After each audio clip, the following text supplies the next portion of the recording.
Salam sejahtera, terima kasih karena bersama dengan saya di Nazilin Unity Channel. Ini keputusan terkini, pilihan raya air kuning yang menjelang. Didapati bahwa Perikatan Nasional kini dalam masalah yang paling besar sekali.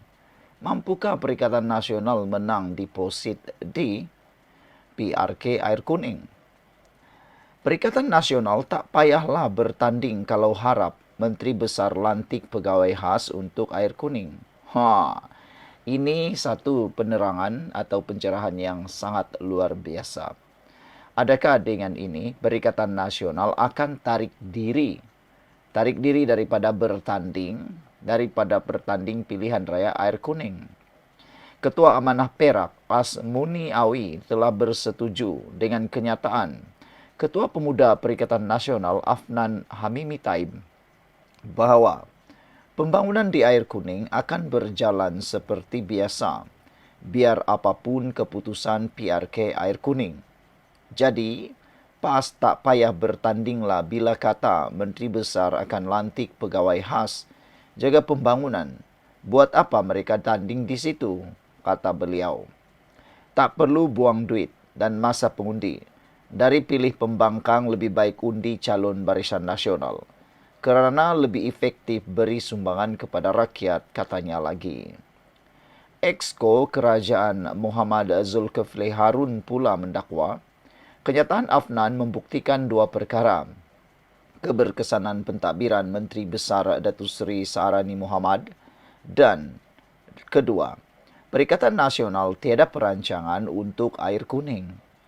Memang wajib kekal calon Barisan Nasional dari Kerajaan Perpaduan untuk terus memberikan perkhidmatan dan pembangunan seiring dengan kerajaan yang kukuh pada hari ini di negeri Perak dan tidak perlu pun wakil daripada pembangkang, katanya lagi.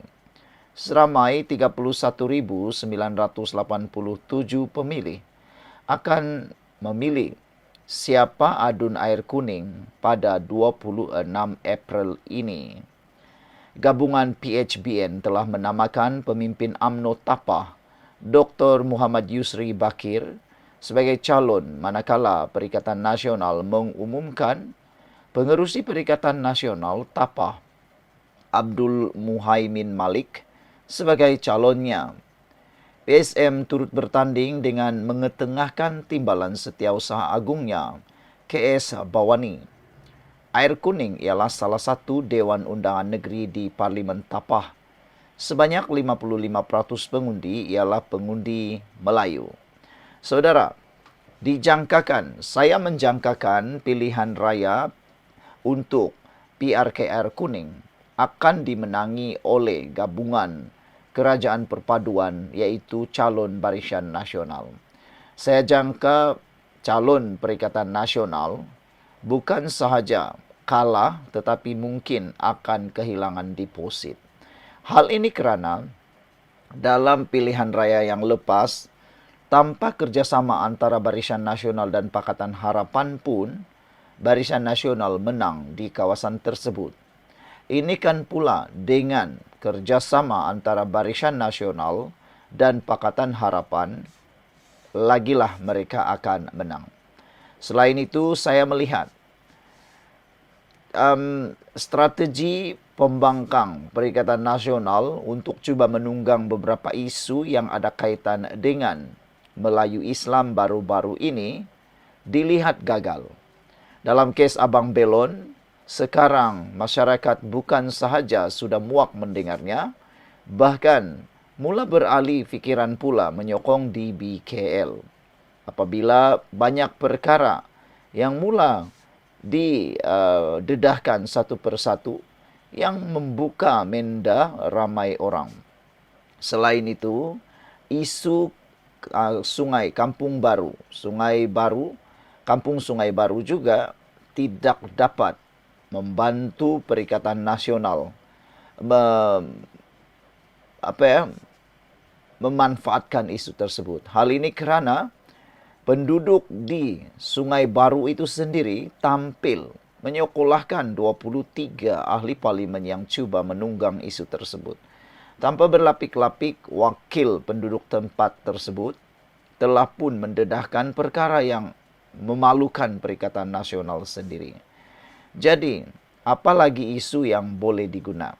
Isu Menteri Besar Terengganu yang cuba menggunakan isu TCO juga sudah dijawab oleh semua pihak, termasuk Anwar Ibrahim sudah bersuara. Anwar Ibrahim kata dia pun sudah tersenarai di dalam TCO. Anwar Ibrahim pun tersenarai dalam TCO. Kenapa pula Menteri Besar Terengganu pula yang tiba-tiba bising katanya.